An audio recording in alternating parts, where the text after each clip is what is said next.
الحمد للہ وحدہ والسلام علی من لا نبی بعد اما بعد۔ ایک ساتھی نے سوال کیا ہے کہ کاہن اور نجومی کے پاس جانا کیسا ہے۔ سب سے پہلے فقیر کا سوال یہ ہے کہ کاہن اور نجومی کہتے کسے ہیں۔ یہ زمانہ قدیم میں دو الگ الگ پیشہ ور ہوتے تھے، ان میں سے ایک کاہن تھا، ایک نجومی۔ کاہن اس شخص کو کہتے ہیں جو تخمینے سے ماضی کے خفیہ واقعات کی خبر دیتا ہو۔ کیا عرض کیا میں نے؟ تخمینے سے ماضی کے خفیہ واقعات کی خبر دیتا ہو۔ اور کاہن فال نکالنے والا، پیش گوئی کرنے والا ہوتا تھا۔ اس طرح نجومی غیب کی خبر بتلانے والا تھا۔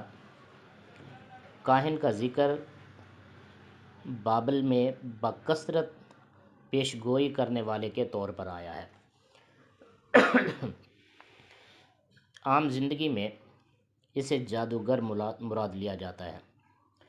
قرآن کریم میں بھی کاہن کو 2 دفعہ جادوگر کے معنوں میں ہی لیا گیا ہے۔ وَلَا بِقَوْلِ کاہن قَلِيلًا مَا تَذَكَّرُونَ۔ اور نہ یہ کسی کاہن کا قول ہے، تم لوگ کم ہی غور کرتے ہو۔ دوسری جگہ فَذَكِّرْ مَا أَنْتَ بِنِعْمَةِ رَبِّكَ بِكَاهِنٍ وَلَا مَجْنُونٍ۔ بس اے نبی صلی اللہ علیہ وسلم، تم نصیحت کیے جاؤ اپنے رب کے فضل سے، نہ تم کاہن ہو اور نہ ہی مجنون ہو۔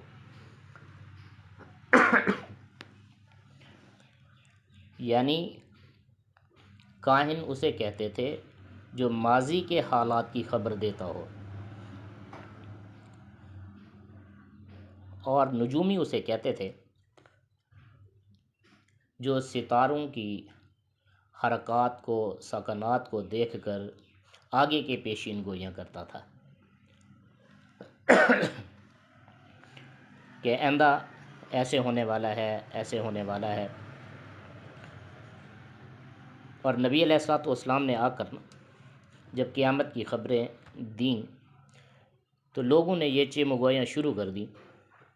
اللہ رب العزت نے انہیں جواب میں ارشاد فرمایا کہ محبوب صلی اللہ علیہ وآلہ وسلم کاہن بھی نہیں ہے اور مجنون بھی نہیں ہے۔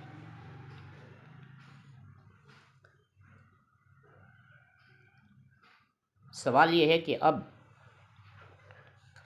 کوئی دنیا بھر میں ایسے شخصیات ہیں جو ستاروں کی حرکات و سکنات کو دیکھ کر اب بھی بتا دیتے ہیں، اور کیا اب ایسے ہیں جو ماضی کے خفیہ حالات کی خبر دے دیتے ہیں؟ میرے خیال میں کہنے والے کا اصل مقصد یہ تھا کہ آج کل کے جو لوگ اعداد و شمار کے ذریعے حساب وغیرہ لگا کر بتا دیتے ہیں کہ اس آدمی کے اوپر جادو کیا گیا ہے، یا جنات ہیں، یا بیماری کے اثرات ہیں، اس طرف اشارہ کر رہا ہے کہ یہ علم نجوم ہوگا، یہ کہانت ہوگی۔ بالکل ایسا نہیں ہے کہ آج تک ہم نے نہیں سنا کہ کوئی حساب لگانے والا حساب لگا کر آگے کی پیشین گوئی کرتا ہو، یا پھر حساب لگا کر غیبانہ کوئی رازات بیان کر دیتا ہو۔ ہم نے تو ایسا نہیں سنا۔ اور صرف یہ کہنا کہ حساب لگا کر آدمی یہ بتا دیتا ہے کہ اس مریض کو کیا ہے، اس پہ جادو ہے، جنات ہیں، بیماری ہے، کوئی شخص اس حساب لگانے کو اگر علم نجوم کے ساتھ یا کہانت کے ساتھ ٹچ کرے تو یہ ناانصافی ہوگی، اس لیے کہ یہ کوئی غیب کی خبر نہیں ہے، یہ آگے کی پیشین گوئی نہیں ہے۔ یہ جو حالات اور واقعات جسم کے اندر موجود ہیں، ہو چکے ہیں، یہ تو اس کی خبر گیری ہے۔ مثال کے طور پر آج کل ڈاکٹر حضرات بھی مشین لگا کر یہ بتا دیتے ہیں کہ اس مریض کو یہ تکلیف ہو چکی ہے اور یہ ہونے والی ہے، مطلب کہ اس کے پھیپھڑے ختم ہو گئے ہیں اور گردے بھی ختم ہونے والے ہیں۔ یہ پیشین گوئی نہیں ہے، یہ اثرات اور واقعات جو جسم میں رونما ہو چکے ہیں، انہیں دیکھتے ہوئے ڈاکٹر یہ بتا رہے ہیں کہ اب یہ ہو چکا ہے اور یہ ہونے والا ہے۔ اور اس سے بھی بڑھ کر ابھی استقرار حمل ہوتا ہے، 2-3-4 مہینے کے بعد مشین کے ذریعے سے ڈاکٹرز بتا دیتے ہیں کہ ہونے والا پیٹ میں بچہ ہے یا بچی ہے۔ یہ کیوں کر بتاتے ہیں؟ یہ غیب کی خبر نہیں ہے، بلکہ یہ جسم میں جو بچہ ہے اس کی نشانیاں بن چکی ہیں، تب بتایا جا رہا ہے کہ یہ بچی ہے یا بچہ ہے، لڑکا ہے یا لڑکی ہے۔ اس طرح محکمہ موسمیات والے حضرات وہ بھی چند دن کی پیشین گوئی دیتے ہیں کہ فلاں تاریخ کو فلاں جگہ پر بارش اور گرج چمک کا امکان ہے یا ہلکی بوندا باندی کا امکان ہے۔ تو یہ کیا ہے؟ یہ بھی پیشین گوئی نہیں ہے، کیونکہ انہوں نے دیکھا ہے آلات کے ذریعے کہ یہاں سے ٹھنڈی ہوائیں چل رہی ہیں، یہاں سے گرم ہوائیں چل رہی ہیں اور ہواؤں کا رخ اس طرف ہے، اتنی سپیڈ ہے، تو وہ اندازہ لگاتے ہیں کہ اس سپیڈ سے یہ فلاں موقع پر پہنچیں گی تو ان کی سردی غالب ہوگی یا گرمی غالب ہوگی، اس وجہ سے ہلکی بوندا باندی ہوگی یا تیز ترین بارش آئے گی۔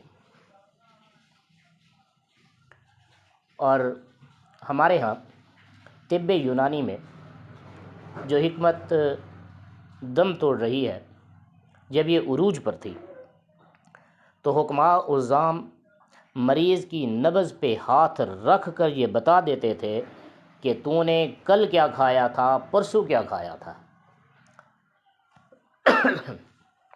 ہندوستان میں ایک نابینا حکیم تھے جو بڑے حکیم کے نام سے مشہور تھے، اور انہی کے دور میں ایک مسیح الملک حکیم محمد اجمل خان صاحب رحمۃ اللہ علیہ بھی مشہور تھے۔ حکیم اجمل صاحب رحمۃ اللہ علیہ مجاہد ختم نبوت ہے، جن کی وصال پہ حضرت علامہ ڈاکٹر محمد اقبال صاحب رحمۃ اللہ علیہ رو پڑے تھے، اور انہوں نے اپنے غم اور دکھ کا اظہار اپنی شاعری میں یوں کیا، فرمایا ہزاروں سال نرگس اپنی بے نوری پہ روتی ہے، بڑی مشکل سے ہوتا ہے چمن میں دیدور پیدا۔ یہ حکیم اجمل خان صاحب رحمۃ اللہ علیہ نے اپنی کتاب میں واقعہ درج فرمایا،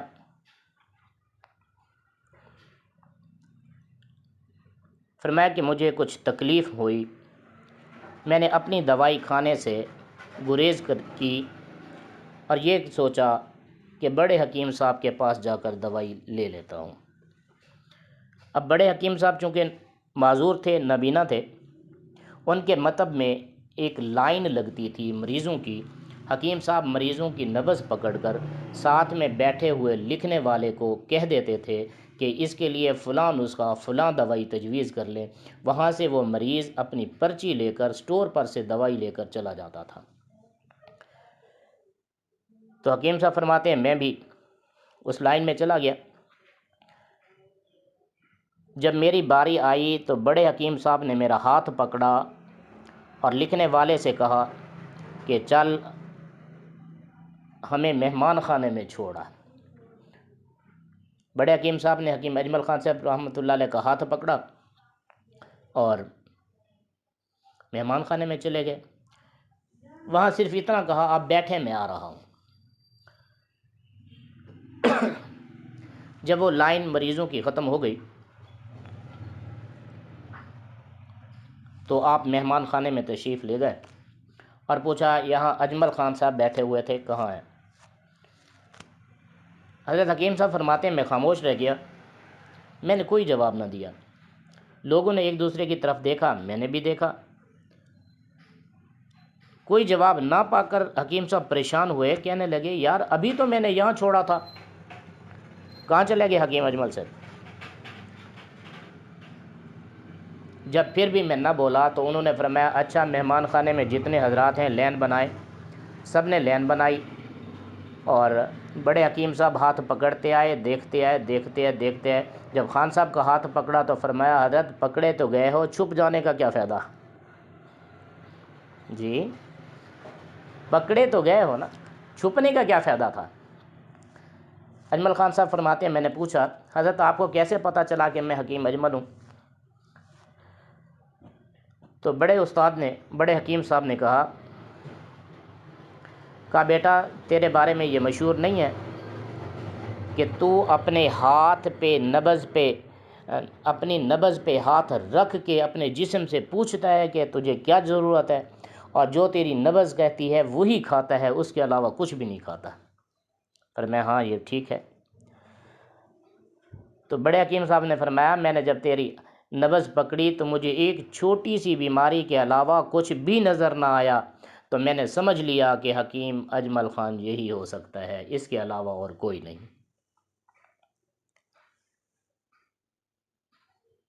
ایسے باتیں ہوتی رہیں تو حکیم اجمل خان صاحب نے فرمایا، میری اہلیہ بھی بیمار ہے، اگر آپ اس کی مزاج شناسی چاہیں تو میں اس کو لے آؤں، ہے توجہ؟ بڑے حکیم صاحب نے جواب دیا، نہیں، میں نے آج سے کچھ عرصہ پہلے، غالباً 15 سال یا 20 سال پہلے، میں نے تیری چھوٹی سالی کی طبیعت چیک کی تھی جب وہ بیمار تھی، تو تب سے مجھے اس خاندان کے مزاج کا پتہ ہے پڑا۔ یہ نباز حضرات تھے۔ کیا یہ بھی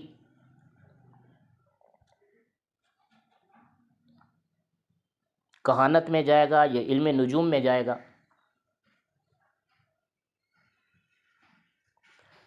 اب دیکھ لیں، کچھ کھوجی کتے بھی ہیں جو چور کو نہیں، چور کی جوتی کو نہیں، جوتی جس جگہ لگی اس مٹی کو دیکھ کر چور پکڑ لیتے ہیں کہ یہ آدمی ہے۔ ہمارے علاقے میں ایک آدمی تھا، اس نے کتا پال رکھا تھا، اس کا نام تھا شبانہ۔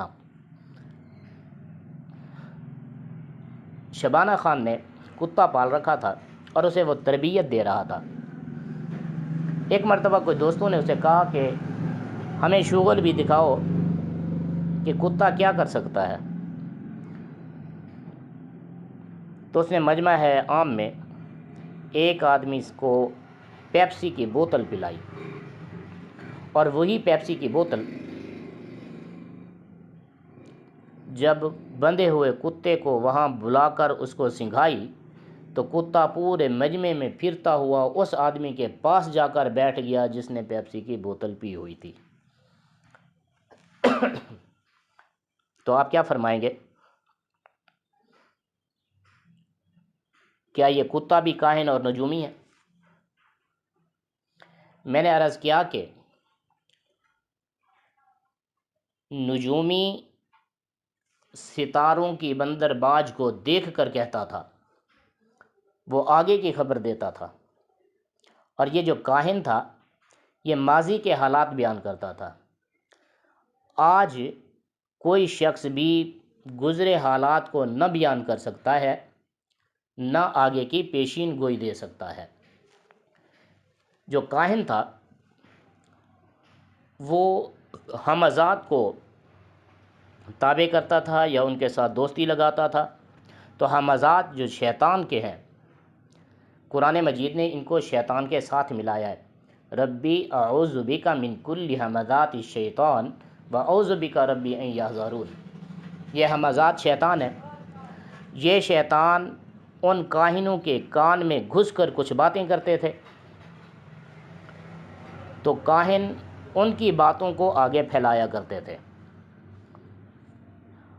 آج کل بھی جو لوگ جنات کو تابع کرنے کے چکر میں ہیں، یہ الگ بات ہے کہ جنات تابع ہوتے بھی ہیں یا نہیں ہوتے، بہرحال کہ وہ ہمزات شیطان آج بھی جس آدمی کے ساتھ یاری لگا لیتے ہیں اسے بھی ورغلا لیتے ہیں، پھسلا لیتے ہیں، بہلا لیتے ہیں، راستے سے ہٹا دیتے ہیں۔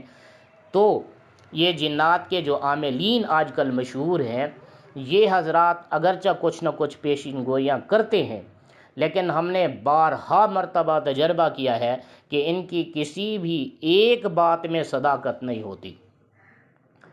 چنانچہ ایک آدمی تھا، اس کا نام تھا ملک عبداللہ، وہ جنات کی حاضری لگواتا تھا، اور مجھے بھی ایک دوست وہاں لے گیا۔ جب میں وہاں پہنچا تو ہم نے سوال کیا کہ دیکھیں فلاں ڈاکٹرز کہاں ہے، فلاں ڈاکٹر صاحب کہاں ہیں؟ جن نے تھوڑا سا توقف کیا، پھر آ کر بتایا وہ تو اپنی دکان پہ بیٹھے ہوئے ہیں۔ میں نے پوچھا کیا وہ یہاں ہمارے پاس آئیں گے؟ اس جن ہمزات نے جواب دیا نہیں، انہوں نے رات بھر پانی لگایا ہے، اب ان کے مہمان ہیں، وہ اپنے مہمانوں کے ساتھ دکان پہ بیٹھے ہوئے ہیں۔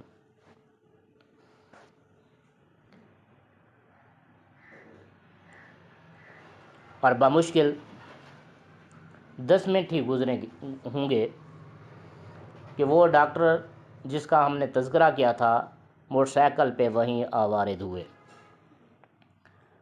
ہم نے پوچھا رات کو آپ نے پانی لگایا تھا؟ انہوں نے کہا نہیں۔ ہم نے کہا دکان آپ نے کھولی تھی؟ کہا نہیں۔ گھر میں بیٹھے ہوئے تھے؟ کہا نہیں، فجر کی نماز کے بعد کہیں چلا گیا تھا، وہاں سے یہاں آیا ہوں۔ تو اس طرح کے بہت سے تجربات شامل ہیں کہ جنات ہمزات تقریباً 99.99% جھوٹ بولتے ہیں اور دغا بازی سے کام لیتے ہیں۔ میں نے ایک جگہ یہی عرض کی تو ساتھی کہنے لگا حضرت وہ جو تعویذ نکال کے دیتے ہیں جنات، میں نے کہا بھائی یہ بھی بات جھوٹ ہے۔ جنات اگرچہ علام الغیوب ہوتے تو وہ ہم سے بڑے نہ ہوتے، انہیں اشرف المخلوق ہونے کا شرف نہ ہوتا۔ جنات علام الغیوب نہیں ہیں، اور میرا دعویٰ ہے کہ جنات ہم سے بہت محکوم ہیں، ہم تو آزاد ہیں۔ جن اپنی مرضی سے درخت کا ایک پتا نہیں توڑ سکتا جب تک کہ اس کے ساتھ انسان نہ بیٹھے یا شیطان نہ بیٹھے۔ تو پھر یہ کیسے جاتے ہیں اور ان کو کیسے خبر ہو جاتی ہے کہ یہ اس کے جو خلاف تعویذ ہوئے پڑے ہیں فلاں فلاں جگہ پر ہیں، وہاں سے اٹھا لاتا ہے؟ ہاں یہ ماننے کی بات ہے کہ اٹھا کر جنات ہی لاتے ہیں، لیکن وہ قبرستان میں نہیں، آگ میں دبائے ہوئے نہیں، درختوں پہ لٹکے ہوئے نہیں۔ جو جادوگر کرتے ہیں وہ سارے کے سارے عملیات یہ نہیں اٹھاتے، بلکہ اسی بھوپے کے جو تعویذ بنے ہوئے دوسرے کمرے میں رکھے ہوتے ہیں وہ اٹھا کر اسے دے دیتے ہیں۔ یہ بات ماننے کی ہے۔ بہرحال جو میں عرض کر رہا تھا کہ ان کاہنوں کو جو جنات شیاطین ہمزات بتاتے تھے، وہ ان ہمزات و شیطان و جنات کی باتوں کو سن کر آگے جو دنیا میں وہ باتیں بیان کرتے تھے، وہ سلسلہ اللہ کے فضل سے قرآن مجید کی برکت سے ختم ہو چکا ہے۔ پہلے تو یہی جنات آسمان پہ چلے جاتے تھے، وہاں کی باتیں سن کر آتے تھے، تو اللہ رب العزت نے ان کے لیے حد مقرر کر دی کہ اب اگر کوئی اس حد سے آگے جانے کی کوشش کرتا ہے تو شہاب ثاقب اس پہ پڑتے ہیں۔ آپ دیکھتے ہیں کہ آسمان پہ ایک چنگاری سی اٹھتی ہے، یہی چنگاری ہے کہ شیطان جب اوپر جانا چاہتا ہے فرشتے جہنم سے گوشت تپا کر گرم کر کے اس کو مارتے ہیں۔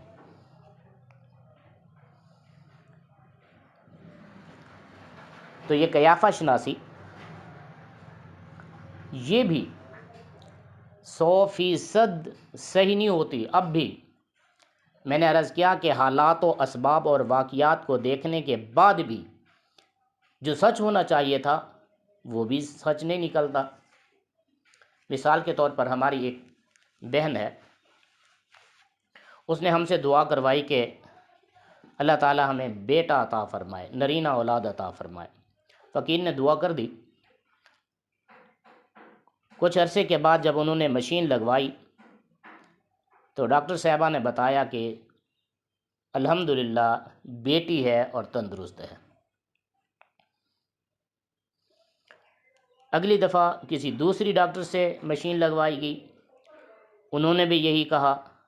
اگلی دفعہ تیسری ڈاکٹر صاحبہ سے تیسرے شہر میں جا کر مشین لگوائی، انہوں نے بھی یہی کہا۔ لیکن جب بچہ پیدا ہوا تو وہ بیٹی نہیں تھی بلکہ بیٹا ہی تھا۔ تو یہ مشینوں کا کہنا کہاں گیا؟ اب کہہ رہے ہیں کیا یہ صحیح ہوتا ہے حساب کتاب؟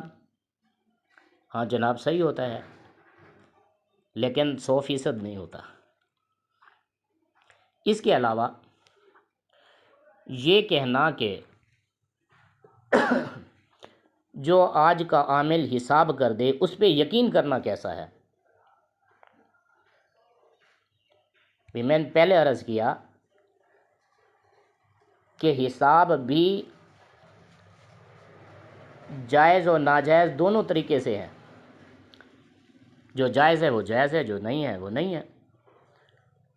اب مثال کے طور پر ایک آدمی مریض کا قمیص چیک کرتا ہے، قمیص کے اوپر تو اثرات ہوتے ہی ہیں جسم کے، وہ اگر بتا دے تو میرے خیال میں وہ غلط نہیں ہوگا۔ اور اگر اس میں کوئی اور طریقہ کار ہے جس طریقے میں غلطی کا احتمال ہو سکتا ہے تو اس کو کس نے سچ کہا ہے؟ ہم تو شروع دن سے کہتے تھے یہ صحیح نہیں ہے۔ لیکن حساب کی آڑ لے کر، کہانت کا نام لے کر، نجوم کا نام لے کر تمام سچے لوگوں کو بھی اس میں شامل کر دینا، یہ کہاں کا انصاف ہے؟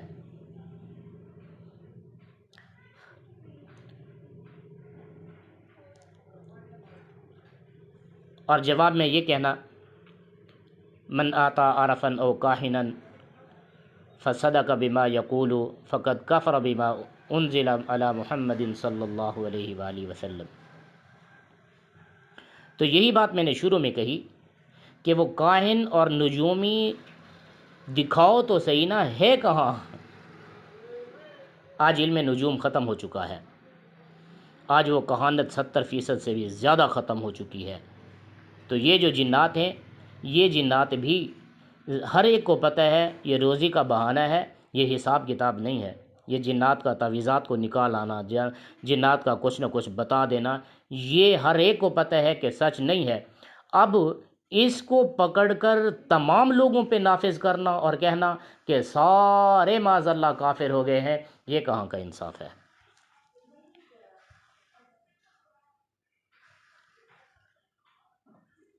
اور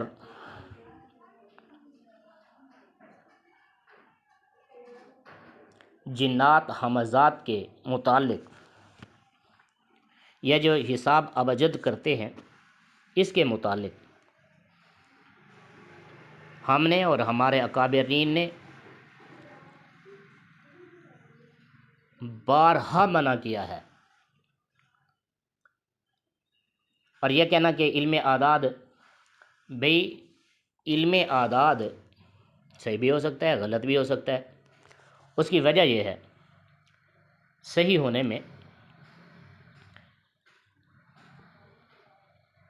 کہ انسان کے ساتھ جو بھی الفاظات تصرفاً استعمال ہوتے ہیں ان کے اعداد ہوتے ہیں، اور جنات بھی اعداد سے محبت کرتے ہیں، اور اللہ کے حضور بھی اعمال کی تعداد کچھ محبوب ہے، جب وہ اعمال اس تعداد پہ پہنچتے ہیں تو پروردگار کی رحمت کا نزول ہونا شروع ہو جاتا ہے، اور جادو بھی اعداد کے ذریعے سے کیا جاتا ہے۔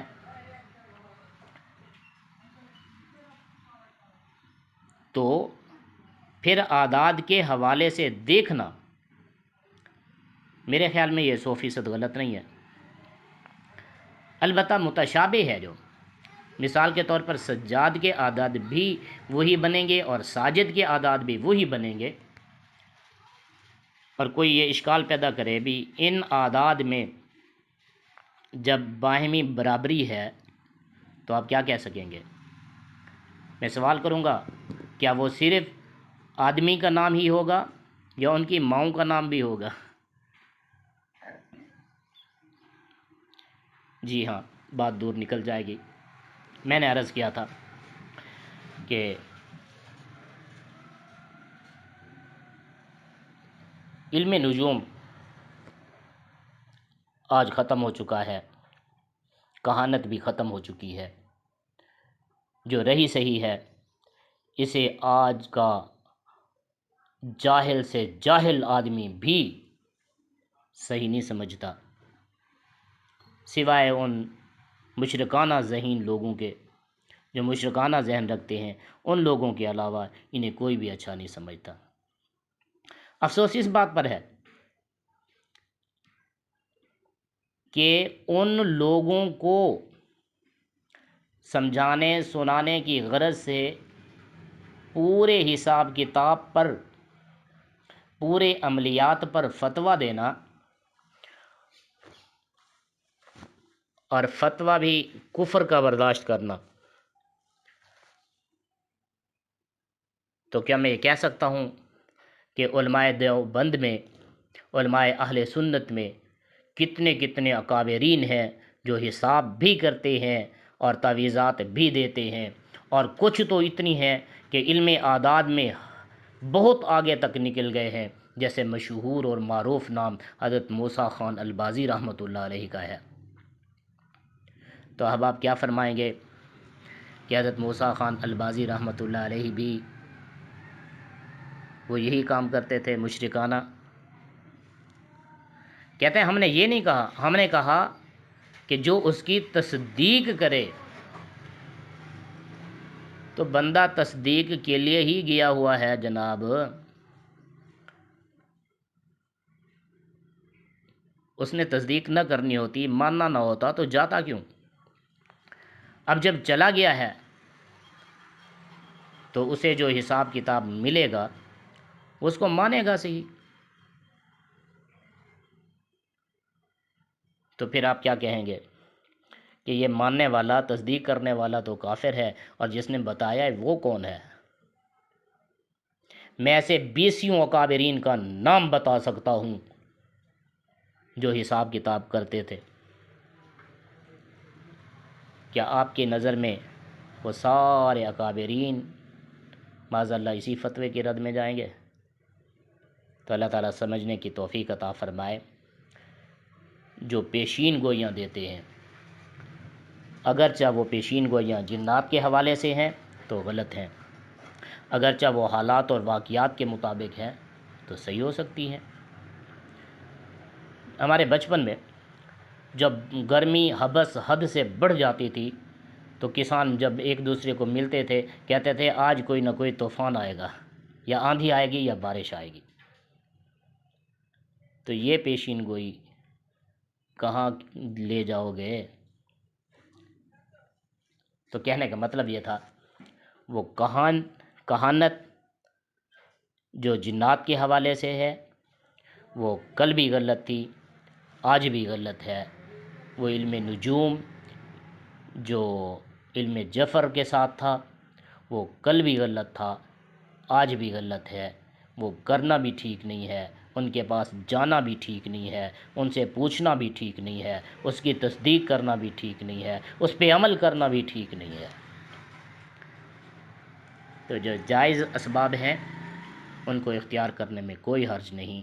اللہ تعالیٰ سمجھنے کی مزید توفیق نصیب فرمائے۔ وما علینا إلا البلاغ المبين. اللہ اللہ اللہ اللہ اللہ اللہ اللہ. میرے بھائی پہلے پہچان تو کریں کہ جادو کیا ہوتا ہے اور شعبدہ بازی کیا ہوتی ہے. آپ نے جو رٹ لگا رکھی ہے جادو جادو جادو، جادو کوئی عام آدمی کا کام ہے کیا؟ ہمارے پاکستان میں اتنا جادو ہے نہیں. ہاں کچھ وہ بنگالی اور دوسرے ہندو وغیرہ وہ لوگ کرتے ہیں جادو، لیکن ہمارے پاکستان میں یہ جو چوک چوک پہ بندہ تماشے لگاتا ہے یہ جادو نہیں ہوتا، یہ شعبدہ بازی ہوتی ہے. شعبدہ بازی کہتے ہیں کسی چیز کو چھپا کر اور اس کا نتیجہ کچھ اور ظاہر کرنا. اصل میں کچھ اور ہوتا ہے، ظاہر کچھ اور کیا جاتا ہے. یہ شعبدہ بازی ہے اور شعبدہ باز ہمیشہ جھوٹ بولتا ہے. جادو کرنے والا تو کافر ہوتا ہے، جب تک وہ اعتقادی یا عملی کفر نہ کرے تب تک جادو کر ہی نہیں سکتا. تو شعبدہ باز کو ہم جھوٹا سمجھتے ہیں اور ہوتا ہی ایسے ہے کہ وہ جھوٹ اور دجل سے کام لیتا ہے. البتہ جو جادوگر ہے وہ پکا کافر ہوتا ہے، لہٰذا جادوگر کے پاس جانا اور اس سے بات کرنا، اس سے مسئلہ پوچھنا، اس سے حال احوال کرنا یا اس سے اپنے کوئی مطلب براری کے لیے امید رکھنا یا اس کا مشورہ دینا بھی حرام ہے. اللہ اللہ اللہ اللہ اللہ اللہ اللہ